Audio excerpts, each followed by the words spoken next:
You don't need perfect motivation every day. You need structure and a reason. You need to show up, even when it's boring, especially when it's boring. Because every time you choose depth over distraction, effort over ease, you are physically changing the architecture of your brain. You are laying down the circuits for sustained attention, emotional regulation, and D. The brain is not a fixed machine. It's not hardwired like a computer. It's a dynamic, adaptable system that is constantly reshaping itself based on what you do, what you think, what you feel. This process is called neuroplasticity, and it's one of the most powerful forces in human performance and transformation. But there's a critical misunderstanding about how it actually works. Neuroplasticity doesn't happen just because you try something once. It doesn't happen just because you want change. It happens through repetition, and it accelerates when emotion is involved. When you repeat a behavior, whether it's practicing focus, resisting distraction, or pursuing a goal, you activate specific neural circuits. The more often those circuits are activated, the more they strengthen. Neurons begin to fire more efficiently. The connections between them, called synapses, grow stronger, more stable, more precise. This is not metaphor. This is biology. It's cellular, it's structural, it's chemical. And it means you are physically shaping your brain based on the things you do most often. But the brain is not just a passive observer of repetition. It is an emotional organ. It learns best when what you're doing matters to you, when there's energy, meaning, consequence. That's because emotion releases neuromodulators, chemicals like dopamine, caffeine, and norepinephrine, that amplify plasticity. They act like highlighters in the brain, tagging certain experiences as important. They make neurons more likely to wire together and stay wired. They make learning stick. This is why emotionally charged memories last a lifetime, while routine information disappears within days. You remember your most painful failure. You remember your greatest triumph, not because you rehearsed them, but because your brain was flooded with neurochemistry when they happened. The emotional intensity coded them deeply. This same mechanism can be harnessed to train focus, willpower, discipline if you pair repetition with intention and emotional engagement. Let's look at this in practice. Say you want to improve your ability to concentrate. You decide to do 30 minutes of focused work every morning. That's a start. But if you simply go through the motions, distracted, disinterested, you're activating circuits, but only weekly, the plastic change will be minimal. But if before each session, you connect emotionally to why this focus matters, maybe it ties to your future, your purpose, your identity, you activate the emotional systems that tell the brain this is meaningful. That single shift can radically increase the rate of neural rewiring. Emotion doesn't always mean joy or inspiration. It can mean urgency. It can mean frustration, challenge, effort. The brain doesn't care whether the emotion is positive or negative. It cares whether it's salient, whether it grabs your attention, whether it signals that this experience is worth adapting for. That's why physical discomfort, like cold exposure or intense exercise, is such a powerful trigger for neuroplasticity. It creates a state of heightened alertness and presence. It tells the nervous system, pay attention, learn from this. Now flip the perspective. Think about the behaviors you repeat every day without awareness. Scrolling through social media, switching between tasks, chasing novelty.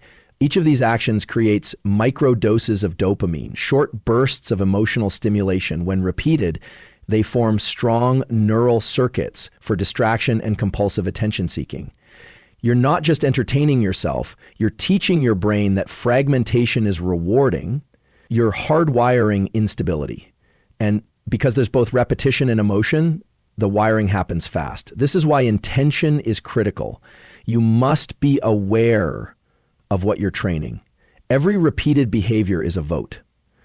Every emotional engagement is a signal. If you want to rewire your brain for focus, for mastery, for resilience, You have to practice the right behaviors, and you have to feel something while doing it. You have to inject meaning, urgency, clarity. You have to make the act of attention feel alive. That's when the brain listens. That's when it adapts. That's when change becomes durable. At the front of your brain lies a region unlike any other, the prefrontal cortex. This area isn't responsible for your heartbeat or breathing. It doesn't control balance or reflexes. It does something far more powerful. It governs the way you think, the way you focus, the way you choose to act. This is your control center. It's where discipline, decision-making, attention regulation, and goal-directed behavior live. If you want to master yourself, you start here. The prefrontal cortex is the newest part of the brain in evolutionary terms. It's what separates humans from most other animals. It's responsible for executive functions, the high-level operations that allow you to override impulses, weigh consequences, stay on task, and pursue long-term goals. This region is like the CEO of your mental operations. It doesn't execute every function in the brain, but it decides what gets priority and how resources are directed. One of the prefrontal cortex's most powerful functions is its ability to direct attention. Attention is not random, it is guided. And that guidance happens in large part from this area of the brain.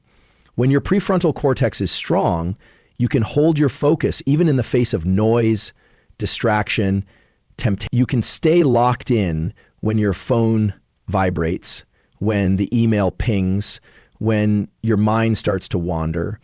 This is not willpower alone. It's the biological strength of a well-trained prefrontal cortex. Focus is often misunderstood. We tend to think of it as a trait, something you're either born with or not. But that's not how the brain works. Focus is not a fixed characteristic. It's a skill. And like any skill, it can be trained, developed, sharpened. This idea is not just motivational. It's rooted in neurobiology. Your brain is malleable. It changes based on how you use it. This concept is called neuroplasticity, and it is one of the most profound discoveries in neuroscience. Your nervous system, especially your brain, is continuously reshaped by your behaviors, thoughts, and the demands you place on it. What this means is that if you train your focus consistently, your brain will adapt to become more focused. But here's the catch. Focus training isn't passive. It doesn't happen by hoping you'll be more concentrated tomorrow. It happens by setting conditions and routines that engage and refine the neural circuits responsible for attention. These circuits are primarily located in the prefrontal cortex, a region at the front of the brain that manages executive functions, planning, prioritization, impulse control, and, crucially, sustained attention. When you begin to train focus, you are literally building and reinforcing neural pathways that govern how well you attend to something. Each time you direct your attention deliberately, whether it's reading a book, working on a task without checking your phone, or simply listening deeply to another person, you're strengthening those pathways. The process is much like building a muscle. Repetition is key, but so is intensity. Just as lifting heavier weights triggers more growth, deeper states of mental effort create stronger circuits for focus. Scientific studies have shown that even short periods of deliberate, undistracted work, 20 to 30 minutes, can begin to rewire the brain for improved attention. These focused work sessions, especially when done repeatedly over days and weeks, lead to measurable changes in how the brain processes information. You get better at ignoring distractions. You get better at staying engaged. Your reaction time improves. Your capacity to delay gratification strengthens. But just as muscles atrophy when you stop using them, focus deteriorates if you don't use it. Multitasking, excessive screen time, and jumping from task to task trains your brain in the opposite direction. It builds circuits for divided attention, short-term gratification, and distraction-seeking behavior. Every time you switch tabs, check your notifications, or scroll without intention, you're not just losing focus in the moment. You're training your brain to expect novelty, to resist depth, and to flee boredom. This is why focus must be trained deliberately. And that training doesn't have to start with hours of monk-like concentration. It starts with simple habits, setting a timer for 25 minutes and working on a single task, keeping your phone in another room, breathing deeply for 30 seconds before starting a session, making your environment frictionless to attention. These small acts signal to your nervous system that attention matters, and your brain begins to adapt accordingly. You can think of your attention like a flashlight. Most people let that flashlight wave around wildly, chasing whatever is shiny or loud. But with training, you can take control of the handle. The brain doesn't change because you want it to. It changes because you force it to through repeated experiences. And it accelerates that change when emotion is involved. This is the principle of neuroplasticity, the nervous system's ability to rewire itself in response to experience. But what drives that rewiring is not random. It follows very specific rules. One of the most important: repetition and emotion are the levers of change. Every thought, every action, every behavior activates a neural circuit. The more frequently that circuit is activated, the stronger it becomes. This is a biological fact. Neurons that fire together wire together. When you repeat a behavior, especially a focused one, you are literally carving grooves into the structure of your brain. You're telling your nervous system, this matters. And your brain listens. It reinforces that pathway, makes it more efficient, and over time, automatic. But repetition alone isn't enough. Emotion is the signal booster. When an experience is emotionally charged, it leaves a deeper mark. This is why you vividly remember the moment you felt fear, joy, or embarrassment, but forget what you ate for lunch last Tuesday. Emotional salience tells the brain, this is important, lock this in. That's because emotion drives the release of neuromodulators, chemicals like dopamine, norepinephrine, and acetylcholine that increase the strength and longevity of synaptic connections. These are the molecules of attention, learning, and memory. If you want to rewire your brain for focus and self-mastery, you must pair deliberate practice with emotional engagement. That engagement doesn't have to be dramatic. It can come in the form of meaning, doing something that aligns with your values. It can come from urgency, knowing a deadline is near. It can even come from discomfort, leaning into a task that stretches you past your limits.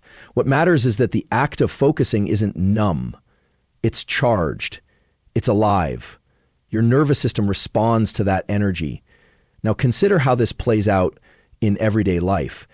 You can try to train your focus by reading a book with no sense of purpose, or you can train it by reading something that inspires you, challenges you, or directly connects to your long-term goals. The second scenario creates far greater neural change. Why? Because the brain is optimized to remember what is relevant and emotionally significant. This also explains why shallow multitasking and endless passive scrolling weaken your focus over time. These behaviors are repetitive, yes, but they are designed to manipulate your emotional system artificially, hijacking your dopamine with novelty and randomness. Your brain starts to associate reward with scattered, low-effort attention. You're still training your brain, but you're wiring it for distraction. To reverse this, the solution is simple but not easy. Embed repetition and emotion into intentional beats. Set a daily time to work on one important task. Begin each session by stating why it matters. Focus not just on completing the task, but on immersing yourself in it. If your mind wanders, gently bring it back. That act of returning is not failure. It is the work of focus. Each return is a repetition. Each moment of clarity, a spark of emotion. Over time, this compounds. But this strength is not fixed. Just like muscle, the prefrontal cortex is shaped by how you use it. Every time you resist a distraction, every time you delay gratification, every time you focus deeply on one task, you are engaging this region and reinforcing its circuits. The more you do that, the stronger it becomes. It's neuroplastic. It changes in response to effort and repetition. This means focus is not just a personality trait, it's a trainable function of a specific part of the brain. Here's the problem. Most people never train it. In fact, most people do the opposite. They weaken their prefrontal cortex daily by giving in to constant low-effort distractions. Every time you break focus to check a notification, every time you multitask, every time you jump from one browser tab to the next, you're teaching your prefrontal cortex to disengage. You're reinforcing randomness over deliberate attention. And the brain learns fast. Over time, this chips away at your control. You're not making decisions from the top down. You're being pulled by every stimulus from the outside in. Now consider the opposite. When you create windows of deep work, focused, uninterrupted effort, you're not just getting more done. You're building neural control.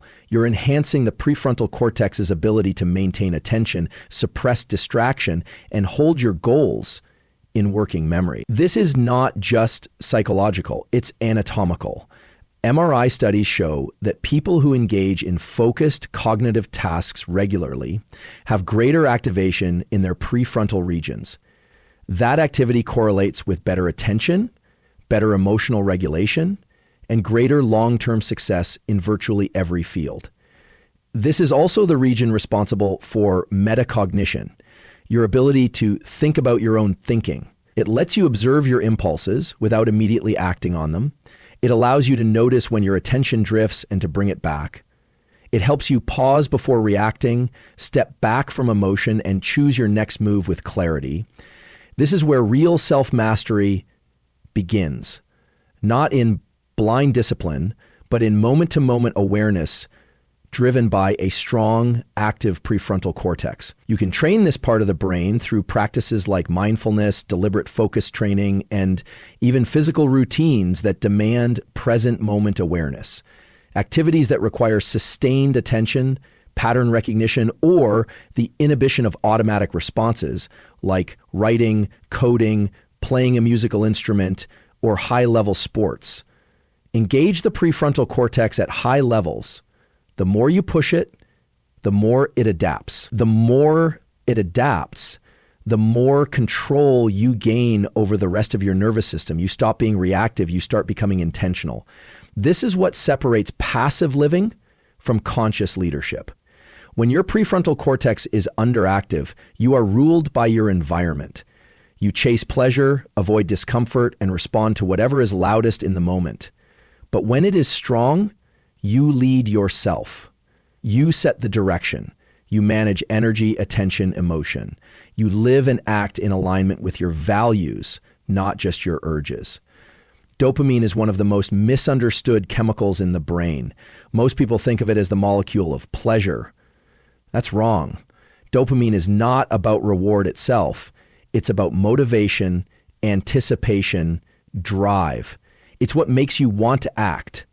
It's what pulls you towards certain behaviors and away from others. And when it comes to focus, dopamine is the chemical that shapes the loop of your attention. Wherever your dopamine goes, your attention follows. And wherever your attention goes repeatedly, your dopamine system is trained to go again. This is how powerful the mechanism is. Every time you focus on something, your brain registers it as valuable. It releases a pulse of dopamine, even a small one. That pulse tells your nervous system, this matters, pay attention again next time. That signal begins to create a loop. Focus becomes easier, not because the task got easier, but because the dopamine system now prefers that target. Your biology is reinforcing your attention. This is how habits of focus form. Not through raw willpower, but through repeated experiences of dopamine-directed attention. What's crucial to understand is that dopamine is context sensitive. It doesn't just respond to what's good. It responds to what's new, exciting, and uncertain. That's why your brain lights up more in anticipation of a reward than in receiving it. And this is also why distractions are so addictive. Every time you check your phone, scroll social media, open a new tab, or chase a random thought, you're getting a tiny surge of dopamine. It's not the content, it's the novelty that creates the hit. That hit reinforces the behavior. The more you repeat it, the more your brain learns scattered attention is rewarding. Over time, your dopamine system becomes rewired. Instead of firing during deep, focused effort, it starts firing during shallow, fragmented activity. It starts to favor fast switches, short bursts, minimal effort. Your attention loop becomes hijacked. You're not in control anymore. Your biology is. And your biology is being trained by the environment you're allowing, an environment of infinite distraction. This is not just a psychological effect, it's a neurological shift. The striatal pathways in your brain that respond to dopamine, the ones that drive pursuit and attention, actually become reshaped by your patterns of behavior. The reward prediction systems begin to expect rapid novelty. They begin to resist focus. They make deep work feel harder, not because your brain is broken, but because it's doing exactly what you taught it to do. Now, here's the opportunity. The system is reversible. The same way dopamine can wire your brain for distraction, it can wire it for deep attention, long-term goals, and powerful self-discipline. But you have to retrain it. That begins with choosing what you focus on and removing the competing sources of novelty. When you sit down to do a single task without switching, without checking, without escaping, your dopamine system doesn't fire the same way. At first, it might feel boring. That's expected. But with repetition, it starts to reorient. The brain begins to release dopamine not from the completion of tasks, but from the process of staying locked in. And that shift is where everything changes. Because now the dopamine is not chasing novelty, it's reinforcing depth. Your brain starts to want to focus. The effort becomes intrinsically rewarding. This is the foundation of what psychologists call flow state. You don't reach it through luck or talent. You reach it when your dopamine system has been trained to expect reward from sustained effort, not from constant stimulation. You can help accelerate this retraining through something called dopaminergic scheduling, deliberately delaying or spacing out sources of pleasure, avoiding the quick reward until after deep work, creating contrast between effort and rest. If you scroll social media first thing in the morning, you've already trained your brain to seek easy hits of dopamine before any work begins. But if you start with effort, focus, and goal-directed activity and only reward yourself afterward, your dopamine circuits begin to favor that pattern. You're not just building discipline, you're wiring desire into the right targets. You're teaching your brain that meaning lives in depth, that satisfaction comes from effort, and that attention isn't something you owe to the world, it's something you direct like a laser. Most people hear the word stress and immediately think of burnout, anxiety, exhaustion, or overwhelm. But that's a narrow, incomplete view of what stress actually is. Stress is not inherently bad. In fact, it's a biological signal, a powerful one. It's your body's way of preparing you for challenge, for growth, for performance.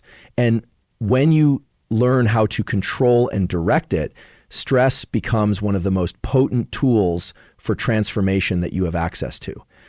Stress is a state created by the nervous system in response to perceived demand. That demand could be a physical challenge like intense exercise. It could be a mental one like solving a complex problem, or it could be emotional, a relationship issue, financial pressure, uncertainty about the future. Regardless of the source, your body reacts with a coordinated cascade. Adrenaline rises, cortisol levels increase, heart rate goes up, blood vessels constrict, your focus sharpens, and your body mobilizes energy. You're being primed for action. This response isn't a flaw, it's evolution. It's your system turning on the alertness and readiness mechanisms required for survival and adaptation. And for short periods of time, this stress state can boost performance, increase attention, improve memory, and elevate drive. The problem is not stress itself. It's what you associate it with, how long it lasts, and whether you are in control of it or not. Here's the critical difference. Chronic stress, unrelenting, unmanaged, and unprocessed, is harmful. But acute, intermittent, and purpose-driven stress is beneficial. It activates neuroplasticity. It teaches your system how to become more resilient. It strengthens the circuits that handle adversity. That's why people who deliberately expose themselves to manageable levels of challenge through hard training, high-stakes work, or even discomfort like cold exposure often develop greater mental toughness and emotional regulation. They're training their nervous system to stay grounded under pressure instead of spiraling. Stress, spike in energy before a difficult conversation, that's your system giving you the edge you need to stay sharp. Most people misinterpret these sensations as signs that something is wrong. In reality, they're signals that your system is engaged. You're on the front edge of growth. When you change the frame, you change the outcome. If you believe stress is damaging, your biology responds accordingly. Blood vessels constrict more, inflammation rises, your body goes into protection mode.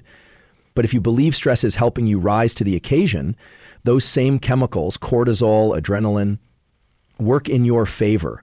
You still feel the intensity, but it sharpens your mind, not clouds it. It fuels energy, not fatigue. This mindset shift is supported by research. Your perception of stress influences your physiological response to it. And perception isn't passive. It can be trained. You can build the skill of seeing stress as a performance enhancer, a challenge to lean into, a teacher rather than an enemy. When you feel your pulse rise, your breath quicken, your mind race, you don't have to suppress it. You learn to work with it. That's what high performers do. That's what mental resilience is made of. You can also regulate stress on command by training your body's recovery system. Breathing techniques, cold exposure, intense exercise followed by calm restoration. All these practices teach your autonomic nervous system to shift between stress and calm. This is called stress cycling. It makes your system more flexible, more adaptive. You become capable of entering high demand states without getting stuck in them. Stress becomes a gear you can shift into, not a trap you're stuck inside. This capacity is essential for anyone who wants to lead, create, compete, or perform under pressure. You can't avoid stress, not in life, not in growth, not in mastery.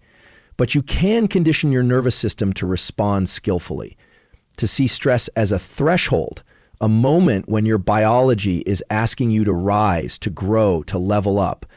And when you step into it, when you act from that space, you begin to rewire not just your brain, but your identity. You're not just using your phone. Your phone is shaping your brain. Every swipe, every scroll, every tap is not a neutral action. It's a behavioral input. And those inputs don't just disappear. They leave traces. They change the structure and function of your nervous system. We are living in an attention economy, and what you pay attention to is not just a reflection of your values, it becomes your brain's operating system. Distraction is not just a problem of poor discipline. It's the result of neural conditioning. Repetition wires the brain. Every time you respond to a notification, every time you switch tasks, every time you chase novelty for the sake of stimulation, you're reinforcing a loop. That loop is governed by dopamine, the chemical that motivates you to seek, to pursue, to crave. And when your dopamine system is constantly activated by fast, shallow digital input, it begins to rewire your attention circuits around fragmentation. This is not a metaphor, it's biology. It's real-time plasticity. Your brain has networks that support sustained attention. Networks that activate when you read deeply, when you concentrate, when you think through problems. But these networks require time, space, and effort to strengthen. They don't fire in short bursts. They don't compete well with the rapid fire pace of digital media. So if your daily life is dominated by fast switching, your brain literally deprioritizes the neural pathways for focus and begins to strengthen the ones for impulsivity and reactivity. Think about it. How often do you sit down to do something important? Study, write, plan, reflect. And within minutes, you feel the urge to check something. Not because there's anything urgent, not because it's valuable, but because your brain has been trained to expect novelty every few seconds. That urge is not random, it's not weakness, it's neural conditioning. And unless you reverse it deliberately, it becomes your default. The platforms you use are not passive tools. They are designed intentionally to exploit the reward system of the brain. Infinite scroll,